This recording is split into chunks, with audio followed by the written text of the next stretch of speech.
Okay, here it is, the 100 Crows Project.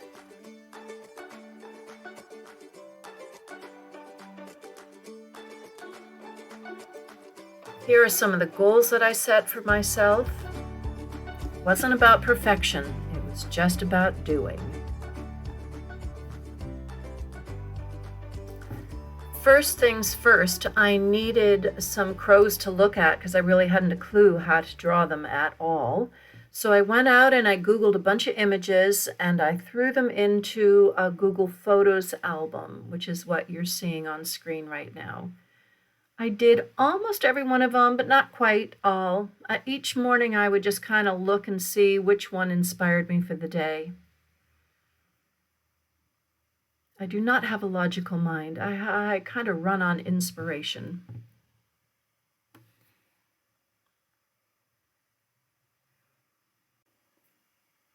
So here's a very simple sketchbook that I created. I sewed and glued it, and it's just cardstock paper. And I want to let you know I'm going to show you my mistakes. I have an epic fail in here, and it wasn't perfect, but it was great. So here is crow number 1. I used watercolor, colored pencils, ink and gouache.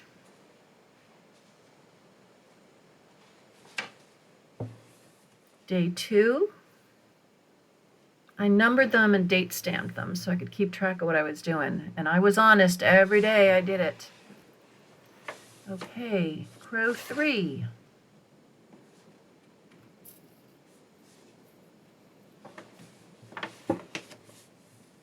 There's a cute little chubby bird, crow 4.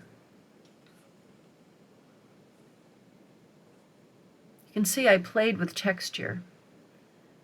More ink, white ink, watercolor, gouache, colored pencil, some pastel pencils at times. Okay, so this one, the body was a little short, but still kind of cute. The other thing was, how do I make these black birds all interesting with color? So I played a lot with color. This was red, orange, blue, green. This one I kind of used on the color wheel, yellow, green, red, violet. And that was a copy of, I redid crow 3. So you see the same bird can come out looking very, very different.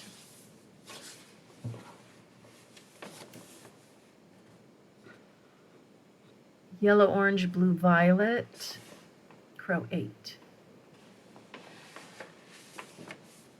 That one, I think the shape of the head and the eyes in the wrong place. Anyway, I got to know the shapes of their heads and eye placement later on. Took a while. That one's kind of nice. Yellow, blue, more graphical presentation. Okay, that one's got an eyeball. He's got a real look on him. At this point, I started, in my notes there, I started to have a little more fun with the lines. I wasn't too worried about getting it right. I just was starting to have more fun. It takes a little while when you have a new subject to really loosen up.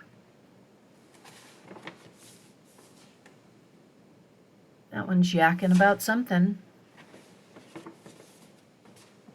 This one I think I did a couple times too.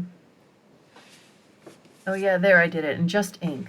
Sometimes black and white is just all my heart wants. I had fun playing with some of these borders, especially if it was only a part of a crow. That one, oh, I messed up. I don't know what happened. The ink smeared, and so collage to the rescue.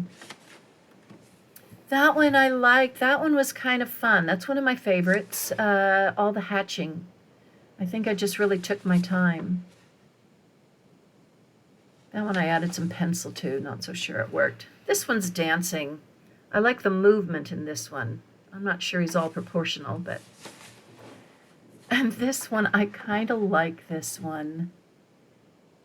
I don't know what he's looking at. Oh, just his food, I guess. Another one looking down, probably at food. And then I tried a couple in graphite.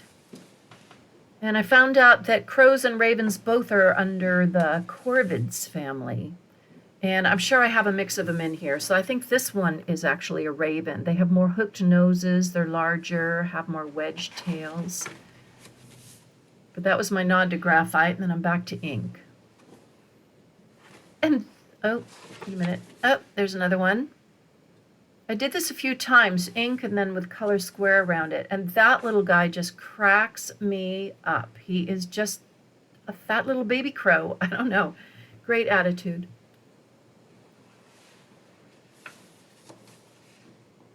Another ink. I used fine liners. I used fountain pens. At some point I switch over to a pocket brush pen. That was pastel pencil, which I introduced here. More watercolor gouache. And this was pastel pencil and metallic.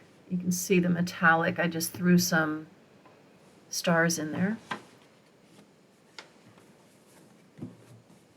And that was the end of that book. And then I go to this book, another one I made, continued with the cardstock paper and an old painting of mine I cut up and made a cover of. Anyway, since he was the first one in the new book, I gave him a crown. And this one, the nose got way too long. I don't know what I was thinking, but, you know, I kept doing it. This was a bamboo pen and ink. And switching up the media, graphite, gel pen, ink and watercolor. When I say watercolor, I often mean the same thing as gouache.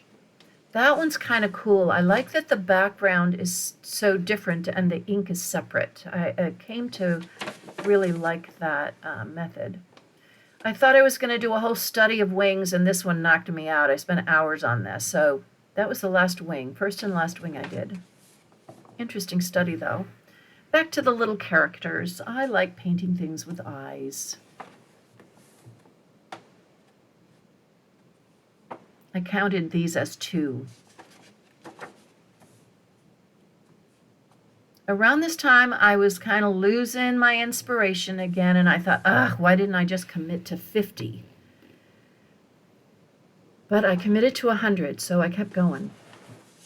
Let's see, 46. Too many hatches on that one. And then this was fun, just super simple. Every time I get in trouble or I get uninspired, I go back to something really simple, and I find my happy place again. So look, I got 48 through 52 by throwing 4 crows down on that page. That's just a sweet little one, little wintry scene. And there's another big ink. I'm having more fun with my shapes now. Oh, these were fun, little eating birds. I'm so grateful to the photographers who put up their crows so that I could use these as my reference point.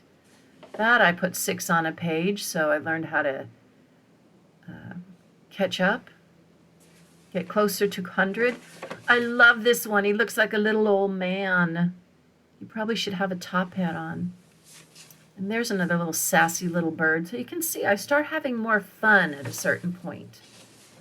He looks dapper. That one looks like he's an eagle wannabe. Look at, he looks regal. And this one, I don't know. This one just touches my heart. I don't know what it is, but just, you know, we all have our favorites. That one's another little midnight sky one. It's kind of cute. I used some metallic ink on that. And just the simplistic shape of a bird in flight. Okay, so here I use the pocket brush, Pentel brush pen, much larger, wider, thicker, erratic line, much stronger presence. This one I didn't like how the beak came out, so I did this one again a few pages later. And that was just a stick. I make my own sticks. I pick them up on walks and carve them and paint with them or dip ink with them. This is kale ink that I made, kale spinach ink, and it bled all over the place, although the color is quite delicious. and drew with a stick, so the lines were quite rough. And this is turmeric ink that I made, and that funny little birdie. I don't know. And this I did of coffee, no reference, just kind of, and I gave him wine to drink instead of coffee. I don't know why. It still smells like coffee when I open this page. And that's another stick, a stick and ink drawing. And that's another homemade ink. It doesn't come out real dark, but he's kind of cute, dancing, prancing. And this one, you can see that handmade ink is already fading. There's a little guy with googly eyes. And that's Kale ink gloppiness in the background. But it kind of looked okay on this page. I wouldn't recommend it though. And I don't know what that was. Just something funny. There we go. Oh, this one's funny. In the reference photo, I swear to you, that first little bird there on the right was down on his elbows. Doesn't that look funny? Anyway, knocked off 2 that day, 85, 86. We're getting there. More little partial birds, kind of bird portraits. And that's kind of nice, just the shape of it. This one is really fun. I think this is another favorite. I think it's a telephone pole. Anyway, that was kind of fun.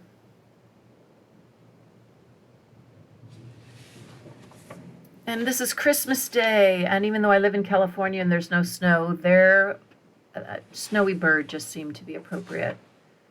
A bluish crow.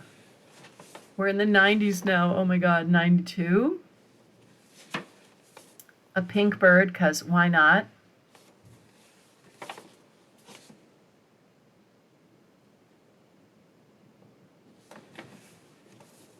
And a green one. I did use a crow reference, but I made him green. Looks more like a parakeet. Okay, here was my epic fail. Can you believe it? I got all the way to 96 before I completely ruined one of these. I used non-waterproof ink. It smeared all over, and the whole thing just made no sense. So I covered it up and I cropped it in. It's the same photo reference, but I cropped it in and called that 96. Another one, I think that was dip pen. And that was a non-waterproof ink that I kind of smeared around. And I don't know, this one's tail got funky, but 99, here we go. And I like my last one. He kind of is looking off, and I had a little gold pastel I put around him. And I did it. OMG, I did it. I knocked out 100 crows or corvids. So, I hope you enjoyed my little journey, and it wasn't perfection, and that's what it wasn't about that. It was about setting a goal, focusing, and doing it. And now I think I could draw a bird without looking. Another bonus. Thank you so much for coming along on the journey with me. Appreciate it. Take care.